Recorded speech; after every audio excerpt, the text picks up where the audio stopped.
Hello प्यारे विद्यार्थियों, good night. Good night क्यों? क्योंकि अभी आप घड़ी में देखोगे तो अभी 9:30 बज रहे हैं।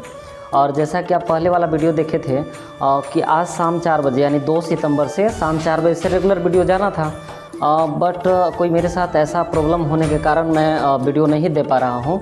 लेकिन अभी मुझे लगा कि एक्सक्यूज़ नहीं करना चाहिए। जैसे मैं इतना एनर्जेटिक कहा था कि मैं डेली 4 बजे वीडियो अपलोड करूंगा, लेकिन मेरे साथ कुछ ऐसा घटना है जिसके कारण मैं नहीं कर पा रहा हूं। लेकिन मैं जब बोला हूं तो हम चाहते हैं कि बच्चों के साथ में जो विद्यार्थी हैं उसके साथ कोई एक्सक्यूज़ न करें, मतलब कोई भी बहानेबाजी कोई भी नहीं। हम आपको आगे चल कर के वीडियो के अंत में दिखा भी देंगे कि अभी रात 9:30 बज रहे हैं, मेरे सामने घड़ी भी है, और अभी रात का सीन भी दिखा देंगे। और मेरा बैग पैकिंग है, कहीं हम जा रहे हैं, कहीं थोड़े से के लिए 2 दिन के लिए कहीं आउट ऑफ स्टेशन जा रहे हैं। तो मुझे लगा कि क्यों ना कुछ ऐसा, अगर मान लीजिए बोर्ड पर हम नहीं पढ़ा पाएंगे, तो रात में अभी हम अपने स्कूल स्टूडियो में आए और लगा कि चलिए 5 मिनट का वीडियो बना देते हैं, उसमें कुछ बता देते हैं। अगर मान लीजिए हम बोर्ड पर नहीं पढ़ा पा रहे हैं तो कुछ ऐसा भी है हिंदी वाला जो हम सुबह का बताया था कि पूरा ही न पात रहत जल भीतर अवतार रस दे न दागी, तो उसी को लेकर के हिंदी के बातें में ही थोड़ा बता देते हैं। क्योंकि पहले वाला वीडियो में देखे हैं तो हम बताए हैं कि हिंदी का सीरीज स्टार्ट करते हैं। तो हिंदी में आपका जो है अगर मेरे अभी तो मान लीजिए रात 9 बज रहे हैं, हम आपको थोड़ा सा बाहर का सीन दिखाएंगे और बैग जो पैक कर लिए हैं उसको भी दिखा लेंगे कि मेरा सामान पैक है। आप गेस कर सकते हैं कि हम कहाँ जा रहे हैं, लेकिन इतना समझ लीजिए कि कहीं आउट ऑफ स्टेशन जा रहे हैं। ठीक है, मैं वीडियो के अंत में थोड़ा सा दिखा दूँगा। दूसरी बात कि अब थोड़ा सा सिलेबस पर आते हैं, क्योंकि टाइम नहीं है और मेरा कुछ आगे का प्लान भी है। और रात में 10 बजे तो जल्दी से हम एडिट करके 10 बजे क्या बोले हैं वीडियो को अपलोड करना भी है। तो ज़्यादा टाइम ना लेते हुए हम ये करते हैं कि जैसे हिंदी है तो हिंदी भी आपका 2 है, एक है कृतिका और दूसरा है क्षितिज। तो कृतिका में सिर्फ और सिर्फ कहानियाँ हैं, जैसे कि माता की आंचल, और क्षितिज जो बुक है आपका उसमें 2 पार्ट डिवाइड हो जाता है, एक काव्य खंड और एक गद्य खंड। तो काव्य खंड में सिर्फ और सिर्फ कहानियाँ नहीं है, सिर्फ कविताएँ हैं। जो कविताएं हैं बाबू, उसको जब पढ़ोगे तो उसका रियल लाइफ से, मतलब अपने जीवन, दैनिक जीवन से बहुत ज़्यादा अटैचमेंट है। उसका दूसरा भाग है गद्यखंड। गद्यखंड में है सिर्फ और सिर्फ कहानियाँ, जैसे कि 2 बैलों की कथा प्रेमचंद द्वारा लिखा हुआ है। तो पहला लेसन जो काव्य खंड है, हम इस पर जो कैप्चर करेंगे, हम लोग पढ़ेंगे वो सिर्फ और सिर्फ काव्य खंड पढ़ेंगे। क्योंकि काव्य खंड पढ़ाना बहुत ज़रूरी होता है, क्योंकि वो जो लाइनिंग होता है, जो उसका पंक्ति होता है कविताएँ का, बहुत गहरी होती है और बहुत ही अच्छा होता है। तो मैं सुबह जैसा कि बताया था पद से, तो चलिए थोड़ा सा, जैसे 4 स्टेंजा है, 4 स्टेंजा मतलब कि 4 उसमें पार्ट्स में डिवाइड किया हुआ है। तो 4 में से केवल एक पार्ट्स को हम यहाँ पे डिस्क्राइब कर रहे हैं। सबसे पहले हम बता देते हैं कि अब शुरू करते हैं। तो हेलो, नमस्कार, गुड नाइट, मैं हूँ आशीष आस्था, और शुरू वही कोटेशन के साथ, सोचोगे नहीं तो करोगे कैसे। तो चलिए शुरू करते हैं। पद जो लिखा गया है सूरदास के द्वारा। सूरदास का जन्म ऐसे 1478 ईस्वी माना जाता है, लेकिन उनका एग्जैक्ट कब जन्म हुआ था ये हमारे इतिहास में नहीं है कहीं भी। तो ऐसे माना जाता है एक तरह से कि 1478 में हुए हैं। दूसरी बात है कि उनके द्वारा लिखा गया बहुत सारे चीज़ें हैं, जैसे कि हम नोट करके यहाँ पे लाए हैं। ठीक है, जैसे कि मैं सूरदास के बारे में थोड़ा सा कुछ नोट करके लाया हूँ कि सूरदास का जन्म 1478 में माना जाता है। और ऐसा है कि उनका मथुरा के निकट कुछ रुनकता है वहाँ पे, या फिर रेणुका उस क्षेत्र में हुआ था। दूसरी बात है कि उनके द्वारा बहुत सारे ग्रंथ लिखे गए हैं, जैसे सुर सागर है, साहित्य लहरी है, और सुर है, सरावली है, सुर सागर ही है। ऐसे ही सब लोकप्रिय हैं जो आप पढ़ सकते हैं। तो सूरदास के जन्म तो 1478 में माना जाता है। चलिए, इन्हीं के द्वारा लिखा गया है पद। तो पद में ऐसे 4 पंक्तियां हैं, लेकिन मैं बोला कि पहले पंक्ति को, जैसे पहला स्टेंजा है उसको मैं डिस्क्राइब कर रहा हूँ, जैसे कि सुबह ही बता दिए थे हम। ठीक है, तो क्या किए हैं उसमें कि ये कविताएं का जो भी चीज़ें हैं इसमें पार्ट क्या है, तो हम इसको थोड़ा सा बताते हैं वहाँ पढ़ने से पहले। कि जैसे क्या हुआ है कि श्री कृष्ण जो हैं बहुत प्यार करते हैं गोपियाँ से, और कृष्ण को भी सभी लोग प्यार करते हैं, चाहे वो गोपियाँ हों, उनके क्या कहते हैं मथुरावासी हो, चाहे जो भी वहाँ पे रहते थे वृंदावन वाले, सारे लोग उनको बहुत ज़्यादा प्यार करते थे। तो हुआ क्या था कि जैसे कि वो कुछ आपको पता है, रामायण भी महाभारत देखे हैं कि महाभारत में आए, फिर बहुत सारा कृष्ण लीला भी किए, और गोपियाँ के साथ भी बहुत सारा हुरदंड बचाएं। तो उनको वो धर्म स्थापना के लिए आए थे पृथ्वी पर। तो बहुत सारा कृष्ण लीला करने के बाद और क्या कहते हैं उनको, अपना मामा जी का क्या नाम था उनका, कंस मामा का भी वध किए क्योंकि वो बहुत अत्याचार कर रहे थे। ये सब करने के बाद उनको कहीं जाना था, जैसे कि मथुरा को छोड़ करके जा रहे थे तो चले गए। तो गोपियाँ तो बहुत ज़्यादा प्यार करते थे, वो नहीं चाहते थे कि वो अपना मथुरा को छोड़ करके कहीं जाएँ। तो हुआ क्या इसमें कि एक उद्धव का कैरेक्टर इसमें आता है। उद्धव के द्वारा, जैसे कि मान लीजिए हम कहीं जा रहे हैं तो हम किसी के माध्यम से संदेश भेज देंगे कि चलो भाई तुम बता देना क्लास में बच्चों को कि आज छुट्टी है और हम नहीं आ रहे हैं। लेकिन ऐसा तो नहीं कर सकते हैं कि हम कभी ये नहीं करेंगे, ऐसा तो नहीं होगा, आना ही पड़ेगा। लेकिन ये कृष्ण यहाँ पे जस्ट उल्टा किए, बोले कि भाई उनको जाके कह दो गोपियाँ को सॉरी, कि हम अब नहीं आएंगे, मतलब अब सदा के लिए नहीं आएंगे, आप योग संदेश दे दो। तो उसी पर गोपियाँ जो हैं बहुत नाराज़ हो जाती हैं और उद्धव जो आते हैं अपना योग संदेश लेकर के गोपियाँ के पास आते हैं। तो वही कुछ लाइन है।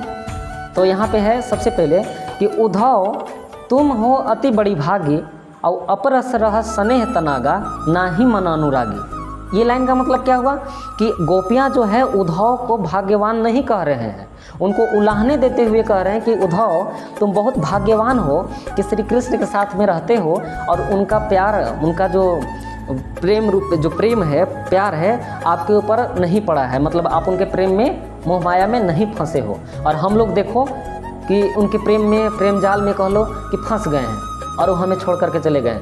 हमारे पास टाइम नहीं है, जिस कारण मैं जल्दी प्रयास कर रहा हूँ कि समझा दूँ, लेकिन इसको बहुत विस्तार से समझा सकते थे, लेकिन मेरे पास बहुत वक्त की कमी है, 9:30 बज रहा है और मुझे तुरंत निकलना होगा।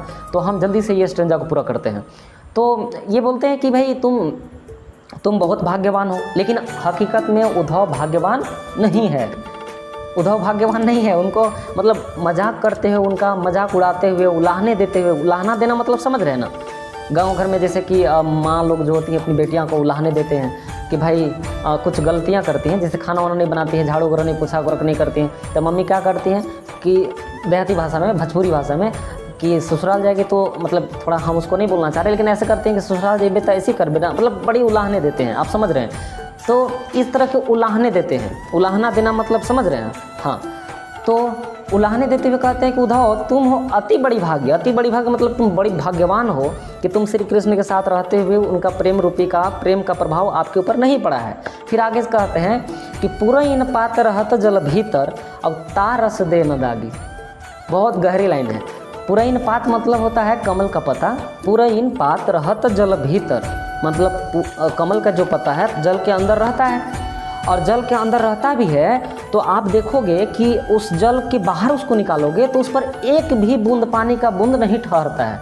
हम एक वीडियो बनाए हैं, मेरा जो ऑफिशियल यूट्यूब चैनल है आशीष आस्था के नाम से, उस पर एक छोटा सा शॉर्ट क्लिप बनाए हैं, उसका हम लिंक डिस्क्रिप्शन बॉक्स में डाल देंगे। तो उसमें क्या है ना कि आप कमल के पत्ता को जब डालोगे नीचे और उसको निकालोगे तो लगेगा ही नहीं कि कमल के पत्ता, अब सालों से बहुत दिनों से भी रख दो ना, कोई प्रभाव नहीं पड़ता उसके ऊपर, मतलब एक भी बूंद पानी का नहीं ठहरता है। तो तुम उस कमल के पत्ते के समान हो उद्धव कि तुम कृष्ण के साथ में रह रहे हो, लेकिन उनका प्रेम, उनका कुछ भी प्रभाव आपके ऊपर नहीं पड़ा है, जिस तरह से कमल के पत्ते पर उस पानी का दाग भी नहीं लगा। समझ रहे हैं ना। तो ये पूरा इन पात, पूरा इन मतलब कि आप समझ रहे कमल के पत्ता, रहत जल भीतर, जल के अंदर रहता है, पूरा इन पात रहत जल भीतर तारस दे न दागी। इसके बाद उसके ऊपर थोड़ा सा भी प्रभाव नहीं पड़ता है पानी के बूंद की। अच्छा, आगे का लाइन है 95।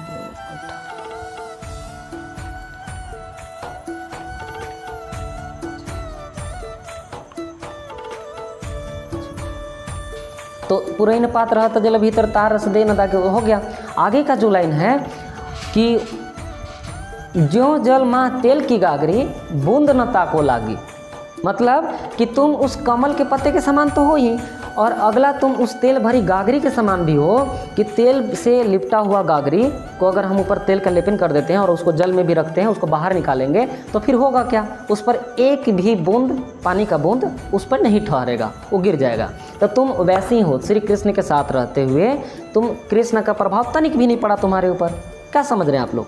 ज्यों जल माँ तेल की गागरी बूंद न ताको लागी। अगला लाइन है प्रीति नदी में पाँव न बोरियो, प्रीति नदी में पाँव न बोरियो मतलब कि उस प्रेम रूपी गंगा में जहाँ से तुम्हारे प्रेम का गंगा बह रहे थे उसमें तुम नहाना, डुबकियाँ लगाना तो छोड़ो, तुम अपना पाँव तक भी नहीं धो पाए। किसको कहा जा रहा है ये? ये कृष्ण को, कि कृष्ण आपके साथ रहते हैं। जैसे एक बार की हम बात बता देते हैं, जैसे कि हम अपने क्लास स्टडी टाइम में जब थे क्लास 10th में, तो एक सर थे HK रवि, हरेंद्र कुमार रवि सर थे, और बहुत अच्छे टीचर थे, बहुत अच्छे पढ़ाते थे। तो क्या होता था ना कि मुझे बच्चे लोग जो क्लासमेट मेरा थे वो मुझे उलाहने देते थे। कैसे कि उस सर थे ना जो HK रवि था, अभी HM है, वो मोरबे हाई स्कूल में है, एक हेडमास्टर हैं, गवर्नमेंट स्कूल में है और हेडमास्टर हैं, उनका जॉब लग गया 2016 में ही। तो हुआ क्या था कि वो हमारे रूम में रहते थे, हम लोग रूम लेकर रहते थे, वो हमारे रूम पार्टनर थे एक तरह से कहिए तो रूम पार्टनर में होता था। तो क्या होता था कि साथ में रहते थे। तो जब हम क्लास जाते थे तो होता क्या था ना कि अरे तुमको क्या करना है, तुमको क्या प्रॉब्लम है, तुम्हारे साथ तो सारे रहते हैं, तुमको तो हमेशा पढ़ाते रहते होंगे, तुम्हारे साथ तो कोई दिक्कत ही नहीं होता होगा, तुमको जब मन तब तुम सवाल पूछ ले। लेकिन ऐसा नहीं होता है, घर के मुर्गी दाल बराबर। मतलब जो साथ में होते हैं ना भाई, उनसे आप नहीं पढ़ पाओगे। क्लास में जाते हैं, क्लास में एकदम बढ़िया से पढ़ते थे, लेकिन पता नहीं घर पे नहीं पढ़ाते थे, सर भी नहीं पढ़ाते थे और हम लोग भी सवाल नहीं पूछते थे।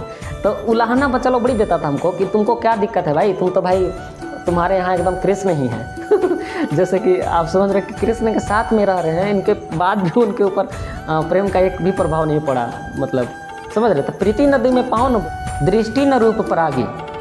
तो वही हुआ कि उस नदी में आप प्रेम रूपी गंगा रूपी नदी में आप पाँव तक मतलब डुबकी लगाना तो दूर, आप उसमें पाँव तक भी नहीं धोए। ठीक है, आप इस लाइन को समझ रहे। घर गाँव में बहुत यूज करा जाता है कि बहती गंगा में हाथ धोना। मतलब समझ रहे, जहाँ लाभ हो रहा है, जैसे मान लो बहुत सारे राजनेता होते हैं, जो नेता होते हैं, अपना प्रचार प्रसार में क्या करेंगे, गर्मी के दिन में कोल्ड ड्रिंक बांटेंगे तो ठंडा के दिन में कंबल बांटेंगे। भैया उसी में क्या करते हैं लोग कि हमको नहीं चाहिए, फिर भी देख रहे हैं कि फ्री में मिल रहा है ना, तो बस उसमें हम भी बिना का हिस्सा बन के भाई वो हमको भी मिल जाना चाहिए। तो समझ रहे हैं, बहती गंगा में हाथ धो लो। या फिर कहीं मारपीट हो रहा है ना, तो लोग नहीं कहते हैं कि चलो इस मारपीट में हम भी अपना हाथ सफाई कर लिए। मतलब भीड़ के एक भीड़ है, मतलब भीड़ है बहुत सारा, और एक कोई को पीट रहा है खूब। तो होता क्या है, कभी आप लोग भी हिस्सा बने होंगे कि उसको जाके 2-4 थाप आप भी दमा जमा दिए धड़ाम धड़ाम। तो क्या हुआ कि भीड़ का हिस्सा बन गए और बहती नदी में आप भी हाथ धो लिए। तो ये था। आगे का लाइन है गुड़ चाटी जो पागी। मतलब ये बोलते हैं सूरदास कि गोपियाँ जो हैं बोलते हैं कि हम अबला हैं। अबला मतलब होता है बिना बल के, अबला माने बिना बल के।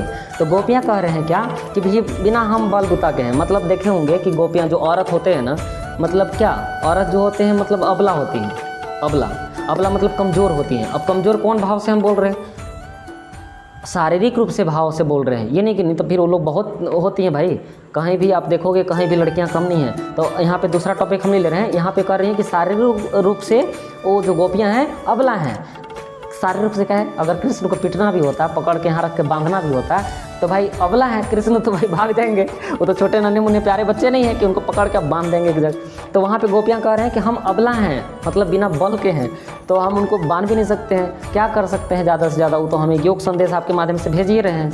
लेकिन एक बात और कहेंगे कि हम उस गुड़ जो पाक है आगे लाइन, उसमें कह रहे हैं भाई हम गुड़ वैसे चींटी के समान है, हम उस चींटी के समान है कि जिससे प्यार करती है ना वहाँ भाई। मतलब समझ रहे हैं आप कि देखिए एक छोटी सी कहानी है कि जो चींटी होता है ना, आप देखे होंगे चींटी को कि गुड़ से अगर वो गई खाने, तो जब तक उसका प्राण नहीं निकल जाएगा तब तक, मतलब तब तक गुड़ को नहीं छोड़ेगी जब तक कि उसमें चिपक के मर जाए। देखते हैं ना, गुड़ को एकदम खात तो मर जाएगी, उसी में चिपक के मर जाएगी, लेकिन उस गुड़ को नहीं छोड़ेगी। तो देखिए मेरा टाइम भी बहुत ज़्यादा हो रहा है और ये था पहला स्टेंजा। विश्वास है कि आप सभी को समझ में आया होगा, ज़रूर आया होगा। तो कमेंट करके सभी विद्यार्थी ज़रूर बताएं कि कैसा लगा। और एक स्टेंजा को इतना बड़ा बताए हैं, अभी 3 स्टेंजा बाकी है बाबू। तो हम लोग आते हैं 2 दिन शायद, फिर भी नो एक्सक्यूज़।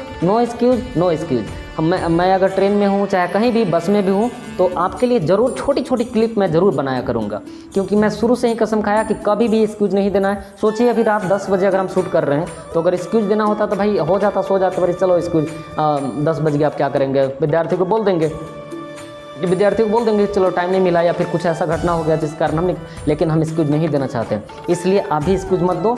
आपके लिए यार 10 बजे हम यहाँ पे आन के स्टूडियो में शूट कर रहे हैं और मुझे अभी तुरंत निकलना होगा, तो गाड़ी भी निकल जाएगी, इसलिए हम चलते हैं। तो लास्ट वही, सोचोगे नहीं तो करोगे कैसे। गुड नाइट, शुभ रात्रि, बाय बाय। हाँ एक चीज़ और, लेकिन बाय बोलने से पहले मैं आपको बोला था कि मैं अपना बैग दिखाऊँगा कि हाँ भाई रात हुआ है, मेरा गाड़ी बाहर है, 2 गाड़ी खड़ा है, तो बाय बोलने से पहले मैं आपको अपना बैग दिखा देता हूँ, पैकिंग क्या हूँ जो, और क्या कहते हैं उसको, देखना चाहते हैं आप? ठीक है, दिखा देते हैं, बने रहिए। तो ये है मेरा बैग, देखिए ये है मेरा बैग पैक करके रखा हुआ है। और चलिए दिखाते हैं बाहर के सीन। देखिए ये रात हो गए हैं और बाहर बाइक मेरा एक छोटा सा जो फटफटिया होता है वो लगा हुआ है। मेढक का आवाज़ सुन पा रहे होंगे आप लोग, ये देखिए फटफटिया मेरा लगा हुआ है। और दूसरी बात कि अभी टाइम भी थोड़ा हम दिखा देते हैं कि टाइम देखिए अभी हो रहे हैं रात 9:30। बाहर का सीन भूत वाला, मतलब भूत वाला, धूप वाला नहीं, मतलब क्या कि अंधेरी रात। दूसरा हम अपना घड़ी जो स्कूल का घड़ी है उसमें भी दिखा देते हैं भाई। इसके बाद जल्दी से हम निकलते हैं। हम ये प्रूफ नहीं दे रहे हैं, हम आपके साथ कोई हमदर्दी नहीं दिखा रहे हैं। देखिए 10:30 बजने वाला है, तो चले चलते हैं, बाय बाय।